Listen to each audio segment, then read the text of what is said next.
السلام علیکم، میں ہوں طیب حنیف۔ دوستو، آج عمران خان کو اللہ تعالیٰ نے ایک ایسی فتح دی ہے جس کے بعد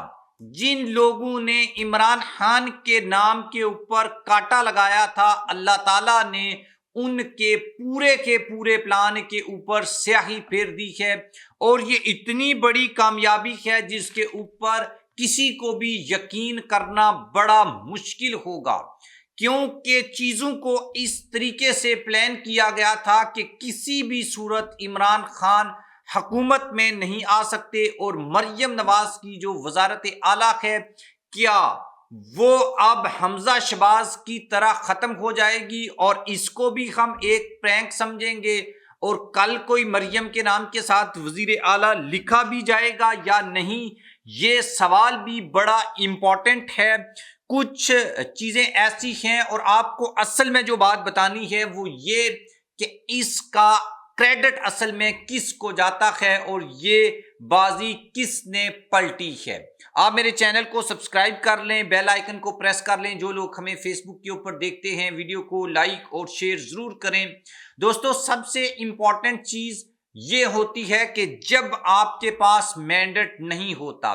جب آپ اصل میں الیکشن نہیں جیتے ہوتے، تو پھر آپ کو ہر وقت اس بات کا ڈر رہتا ہے، اور آپ کہیں نہ کہیں بلیک میل بھی ہو رہے ہوتے ہیں، کیونکہ آپ کے پاس تو مینڈیٹ ہے ہی نہیں ہے، اور جنہوں نے مینڈیٹ دیا ہے وہ آپ کو بلیک میل کریں گے۔ اور بالکل ایگزیکٹلی ایسا ہی کچھ ہمیں اب پنجاب میں دیکھنے کو مل رہا ہے۔ بات بات کے اوپر اور ہر کام جو ہے اس سے پہلے اور اس سے بعد میں پورا جو ہے وہ چیک اینڈ بیلنس رکھا جا رہا ہے، اور ایسے لگتا ہے کہ ڈمی وزیر اعلیٰ اس وقت پنجاب میں انسٹال ہیں۔ لیکن یہ جو ڈمی ہے، اس کا بھی خاتمہ جو ہے اس کے لیے پاکستان تحریک انصاف نے اب باقاعدہ طور کے اوپر ایکشن اٹھا لیا ہے۔ لاہور ہائی کورٹ اب فل ان ایکشن ہے، اور پاکستان تحریک انصاف نے وہاں پر کیا پٹیشن دائر کی ہے، اس کے آؤٹ کمز کیا ہوں گے، اور کس طریقے سے مریم نواز کی جو نئی نویلی یہ حکومت ہے، اور بڑی ایکٹیو حکومت جو بظاہر ہمیں نظر آ رہی ہے، اس کے اوپر بھی بات کریں گے۔ اور پشاور ہائی کورٹ کا جو کل کا فیصلہ ہے اور لاہور ہائی کورٹ کا جو آج کا فیصلہ ہے، ان دونوں کو ملا کر آپ کو یہ بتائیں گے کہ اب یہ حکومتیں جو ایک چوری کے مینڈیٹ سے بنائی گئی تھی، یہ زیادہ دیر تک کیسے نہیں رہ سکیں گی۔ پاکستان تحریک انصاف جس جماعت میں شامل ہوئی ہے، اس کا نام آپ کو معلوم ہے سنی اتحاد کونسل ہے۔ اب اس کے جو چیئرمین ہیں، انہوں نے مخصوص نشستیں جو نہیں ملی پاکستان تحریک انصاف کو، اس اقدام کو لاہور ہائی کورٹ میں چیلنج کیا تھا۔ اب یہ جو اقدام چیلنج کیا گیا تھا، اس کے اوپر ایک بڑی ڈیولپمنٹ ہوئی ہے، لیکن اس سے پہلے آپ کو یہ جاننا ضروری ہے کہ یہ پٹیشن اصل میں تھی کیا، اور اس میں پی ٹی آئی کی جو کامیابی ہے وہ کیا ہے۔ جو درخواست تھی اس میں الیکشن کمیشن کو فریق بنایا گیا تھا۔ درخواست میں یہ موقف اختیار کیا گیا تھا کہ الیکشن کمیشن نہ تو ٹریبونل ہے اور نہ ہی عدالت، یعنی الیکشن کمیشن کا کام الیکشن کروانا ہے، فیصلے کرنا نہیں ہے۔ اس لیے آئین کی روح سے، قانون کی روح سے الیکشن کمشنر یا الیکشن کمیشن جو ہے، نہ تو اس کو ٹریبونل کا درجہ دیا جا سکتا ہے اور نہ یہ عدالت ہے۔ پنجاب اسمبلی میں نشستوں کی جو تقسیم ہے وہ تناسب کے حساب سے ہوتی ہے، جس سیاسی جماعت کو جتنی سیٹیں ملیں گی اسی بیس کے اوپر اس کو خواتین کی سیٹیں بھی ملیں گی، اسی بیس کے اوپر اس کو منارٹیز کی سیٹیں بھی ملیں گی۔ اور سنی اتحاد کونسل نے الیکشن لڑا یا نہیں لڑا، یہ اس سے کوئی فرق نہیں پڑتا۔ الیکشن کمیشن کا عمل آئین میں ترامیم کے مترادف ہے، یعنی ایک نئے طریقے کا آئین لکھ دیا ہے الیکشن کمیشن نے۔ الیکشن کمیشن کو یہ اختیار حاصل نہیں تھا کہ وہ سنی اتحاد کونسل کی سیٹیں واپس لیتا، اور اختیارات سے جو تجاوز کیا ہے الیکشن کمیشن نے، اس کے اوپر پورا ایکشن ہونا چاہیے۔ اچھا، یہ جو فیصلہ اب لاہور ہائی کورٹ میں چیلنج کیا گیا ہے، اس کے اوپر اب کچھ لوگوں کا ایک اوپینین ہے، چونکہ ہمارے یہاں پر ایسا ہوتا ہے کہ دوسرے جو طاقتور لوگ ہیں، جو ہلکے ہیں، ان کا جو موڈ ہے اس کو بھی دیکھا جاتا ہے۔ اس کے اوپر ابصار عالم صاحب جو ایک سینئر جرنلسٹ ہیں،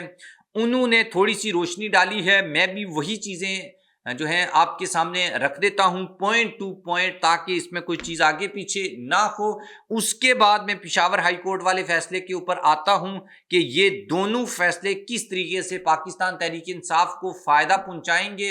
اور عمران خان کا جو اصل کامیابی ہے وہ اسی فیصلے میں چھپی ہوئی ہے۔ اچھا، ابصار عالم صاحب یہ کہتے ہیں کہ جو اسٹیبلشمنٹ ہے یہ وکٹ کے دونوں طرف کھیل رہی ہے۔ ایک بڑی سخت اور سٹرونگ پریس کانفرنس آئی اور اس سے لگتا یوں تھا کہ آج کل پرسوں میں نے سب کو اڑا کے رکھ دیا جائے گا، اور 9 مئی کے واقعات کے جو بھی ملزم، سہولت کار، ماسٹر مائنڈ، نیریٹو بلڈر، سب جو ہیں ان کو تہس نہس کر دیا جائے گا۔ اس کی تائید عمران خان نے بھی کی، اور عمران خان نے بھی بولا کہ میں بھی چاہتا ہوں کہ 9 مئی کے جو اصل کردار ہیں ان کو سامنے لایا جائے۔ تو ایک دوسرے کے اوپر الزام لگ رہے ہیں۔ تو اب دوسری طرف چیف منسٹر کے پی کے علی امین گنڈا-پور، ان کے اوپر بھی یہ الزام ہے، اور آپ کی جو نیشنل اسمبلی کے موسٹ جو لوگ ہیں ان کے اوپر بھی یہ الزام ہے کہ وہ 9 مئی کے واقعات میں ملوث تھے، اور ان کی ماں کے اوپر یہ کیا گیا ہے۔ ایک طرف وہ اسلام آباد میں آ کے اسمبلیوں میں سپیچز دے رہے ہیں، علی امین گنڈا-پور کے جو دائمی وارنٹ گرفتاری تھے ان کو کالعدم قرار دے دیا گیا ہے۔ تو یہ تاثر ملتا ہے کہ اسٹیبلشمنٹ جو ہے وہ وکٹ کے دونوں طرف کھیل رہی ہے۔ ایک طرف جو حکومت ہے اس کو یہ کہہ رہی ہے کہ ہم آپ کے ساتھ ہیں، دیکھو ہم 9 مئی والوں کو نہیں چھوڑیں گے، یہ کریں گے، اور اس طریقے سے اگر آ کر واضح میڈیا کے اوپر یہ کہہ دیا جائے تو اس کا مطلب یہی بنے گا کہ آپ سرنڈر کر گئے ہیں، تو اس لیے اس کو بھی تھوڑا تھوڑا ساتھ چلاتے رہنا ہے۔ اور دوسری طرف پاکستان تحریک انصاف کے لوگوں کو بھی چھوٹ ملی ہوئی ہے، یہ ابصار عالم صاحب جو ہیں وہ دعویٰ کر رہے ہیں۔ تو اپوزیشن اور حکومت دونوں کے ساتھ جو ہے وہ باجوہ ڈاکٹرائن کے اوپر عمل ہو رہا ہے۔ شہباز شریف سے بھی رابطہ رکھنا ہے،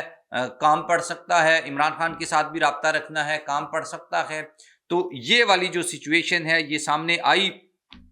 ایک پی ٹی آئی کے لیے 2 بڑے مسئلے تھے۔ ایک مسئلہ یہ تھا کہ پی ٹی آئی کو اوریجنل ڈاکومنٹس نہیں دیے جا رہے تھے، جس کی وجہ سے پی ٹی آئی کے لوگ الیکشن ٹریبونل میں جا کر اپنا جو کیس ہے وہ نہیں لڑ سکتے تھے، کیونکہ ان کے پاس کوئی دستاویزات تھی نہیں۔ تو اب جسٹس شکیل احمد صاحب نے پشاور ہائی کورٹ میں یہ فیصلہ دیا ہے کہ پی ٹی آئی کے لوگوں کو اوریجنل جو دستاویزات ہیں وہ دیے جائیں، اور الیکشن رولز کی روح سے یہ فارم یا یہ ڈاکومنٹس پرووائڈ کرنا الیکشن کمیشن کا کام ہے۔ اس سے پہلے election commission P T I کے لوگوں کو کہہ رہا تھا کہ آر او کے پاس جا کر لیں، آر او کہتا تھا الیکشن کمیشن کے پاس جا کر لیں۔ تو اب یہ طے ہو چکا ہے کہ الیکشن کمیشن ہی کو یہ تصدیق شدہ جو ڈاکومنٹس ہیں یہ فراہم کرنے ہیں، ادروائز یہ بھی کہا گیا الیکشن کمیشن کی جانب سے ویب سائٹ سے ڈاؤن لوڈ کر لیں۔ لیکن پی ٹی آئی نے پھر انکشاف کیا کہ نہیں، اس میں مسئلہ یہ ہے کہ ایک تو یہ تصدیق شدہ نہیں ہوں گے، اور دوسرے نمبر کے اوپر ان جو الیکشن کمیشن فارم اپڈیٹ کر رہا ہے اس میں بھی کسی نہ کسی لیول کے اوپر ہمیں تبدیلیاں اور بڑے بلنڈرز جو ہیں وہ دیکھنے کو مل رہے ہیں، اور یہ کورٹ آف لا میں پیش نہیں کیے جا سکتے۔ لیکن اب جو ہے وہ جسٹس شکیل صاحب نے کہا کہ تصدیق شدہ فارم جب آپ کو دیے جائیں گے تو آپ جو ہیں پھر اس میں کوئی تبدیلی نہیں ہو سکتی۔ تو یہ ایک بہت بڑی ڈیولپمنٹ ہے، اور 5 رکنی بینچ پشاور ہائی کورٹ کا اس کے اوپر بھی سماعت کر رہا ہے، جو مخصوص نشستیں پاکستان تحریک انصاف کو دی گئی ہیں۔ الگ الگ جگہوں کے اوپر بھی جا کر پی ٹی آئی مختلف جو پروونس ہیں وہاں پر ہائی کورٹس میں اس فیصلے کو چیلنج کر رہی ہے، کیونکہ اگر کسی ایک ہائی کورٹ سے بھی پی ٹی آئی کے حق میں یہ فیصلہ آ جاتا ہے تو پھر وہ ایک نظیر قائم ہوگی، اور باقی ہائی کورٹس بھی پھر اسی کے مطابق فیصلہ کریں گی۔ تو اس لیے پشاور ہائی کورٹ کا جو فیصلہ ہے وہ بہت زیادہ امپورٹنٹ ہے، امپورٹنس اختیار کر چکا ہے۔ یہ پی ٹی آئی کے لیے ایک ایسی مطلب کہ سچویشن کریٹ کر سکتا ہے جس سے پاکستان تحریک انصاف دوبارہ اقتدار میں آ کر اپنی جو حکومتیں ہیں وہ سنبھال سکتی ہے۔ مریم نواز بھی اسی وجہ سے کافی پریشان ہیں کیونکہ ایک معاملہ ہائی کورٹ پشاور میں ہے، ایک لاہور میں ہے، دونوں کا مقصد مخصوص نشستیں جو ہے وہ چھیننا ہے اور چھینی گئی سیٹیں واپس لینا ہے۔ اور اگر اس میں سے پی ٹی آئی آگے چل کر ایک اور نیکسٹ ویڈیو میں آپ کو بتاؤں گا کہ اس کے بعد پی ٹی آئی کا نیکسٹ پلان کیا ہے، جب یہ سیٹیں ان کو کہیں ایک آرڈر بھی ان کو مل جاتا ہے تو نیکسٹ وہ کیا کریں گے۔ آپ بھی اس کے بارے میں اپنی اوپینین لکھیے گا۔ اللہ حافظ۔